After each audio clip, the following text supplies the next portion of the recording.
Mouse murah zaman dulu sama zaman sekarang beda jauh ternyata, bre.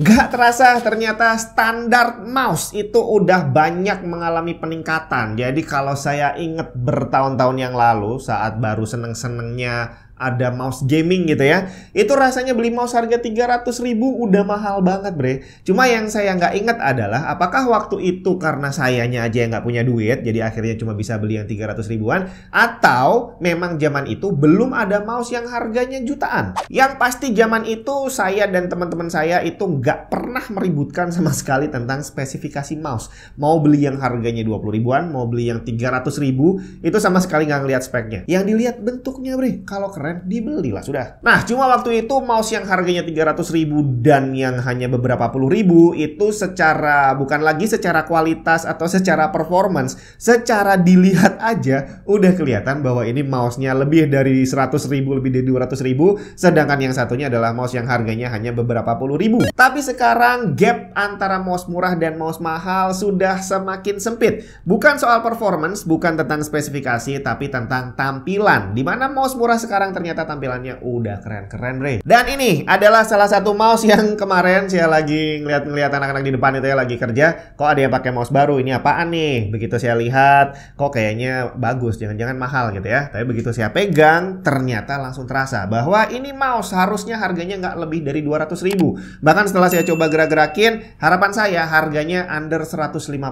Dan ternyata bener, bre. Ini adalah NYK Nemesis HK500 yang harganya 100.000 rupiah, kurang dikit banget. Dan harga memang nggak bisa bohong. Kalau kamu udah terbiasa pegang mouse yang agak mahal gitu ya, pegang mouse yang murah akan terasa bedanya. Secara material udah biasa, kamu bolak-balik akan terasa lah di tangan beda gitu ya. Tapi walaupun beda, dia udah jauh lebih bagus dibandingin mouse murah yang ada di memori saya, bre. Zaman dulu tuh kayaknya mouse-nya kecil-kecil, lampunya jelek banget. Pokoknya malu lah kalau mau pakai. Nah, NYK Nemesis HK500 ini bukan hanya bentuknya yang cakep, tapi dia juga punya banyak fitur yang biasanya dulunya hanya dimiliki oleh mouse-mouse gaming yang harganya lumayan mahal. Sekarang udah bisa dimasukin ke mouse yang semurah ini. Dari desain ergonomisnya, kemudian layout 7 tombolnya, di mana tombol tengah ini ada dua berfungsi, yang satu sebagai pengatur DPI dan satunya untuk merubah mode RGB.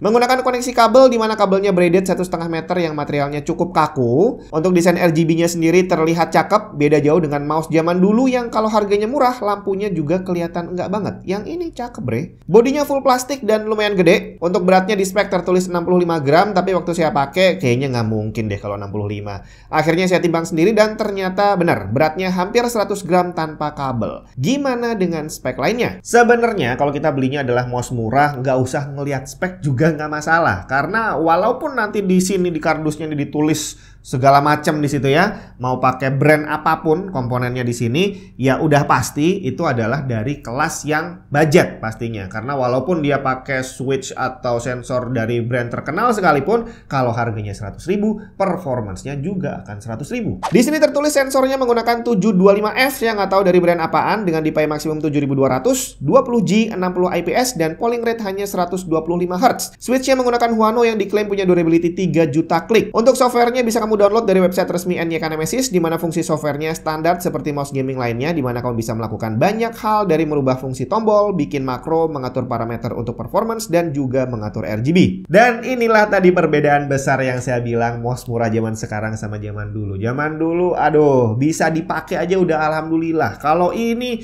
fiturnya komplit, softwarenya juga udah ada, bre. Nah, tinggal gimana performance-nya. Ya hampir sama seperti tadi kita bilang masalah spesifikasi, bahwa kalau harga murah kita nggak usah ngelihat spek, otomatis secara performance dengan harga murah kita juga nggak bisa berharap performance yang luar biasa bagus. Tapi bukan berarti tidak layak dipakai ngegame. Secara respons, karena polling rate-nya hanya 125 Hz, buat kamu yang udah terbiasa pakai 1000 Hz akan bisa merasakan delay-nya baik dari pergerakan kursor maupun dari respons kliknya. Untuk switch, feel kliknya cukup nyaman dengan suara klik yang terdengar cukup kencang.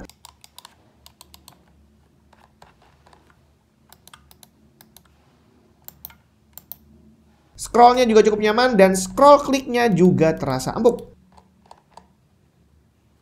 Untuk sensor ini agak susah jelasinnya karena subjektif banget, tapi yang pasti saat dipakai main game shooting kompetitif, jelas sensornya tidak sebagus mouse gaming yang lebih mahal. Tapi dengan harga yang 100.000 masih oke lah dipakai ngegame yang gak terlalu serius untuk harus menang. Jadi buat kamu yang berencana beli mouse untuk game kompetitif dan memang bener-bener serius lo harus menang, ya mouse ini nggak bisa saya sarankan karena tadi dia responsnya delaynya cukup terasa karena polling rate-nya cuma 125 Hz. Jadi kalau tujuan kamu adalah gaming yang benar-benar serius, ya lebih baik nabung dikit lagi, cari mouse yang sensornya lebih bagus dan polling rate-nya minimal 1000 Hz. Tapi buat kamu yang hanya butuh mouse untuk kerja, mouse buat gaming-gaming ringan, atau mungkin buat anak kamu, adik kamu yang lagi seneng-senengnya pakai PC, ya beli mouse ini sangat worth it bre, karena harganya murah, secara performance buat mereka juga pasti cukup, dan yang pasti secara tampilan udah kelihatan seperti mouse yang lebih mahal. NYK Nemesis HK500 harganya 100.000 kurang dikit, tapi nggak bisa dapat kembalian bre.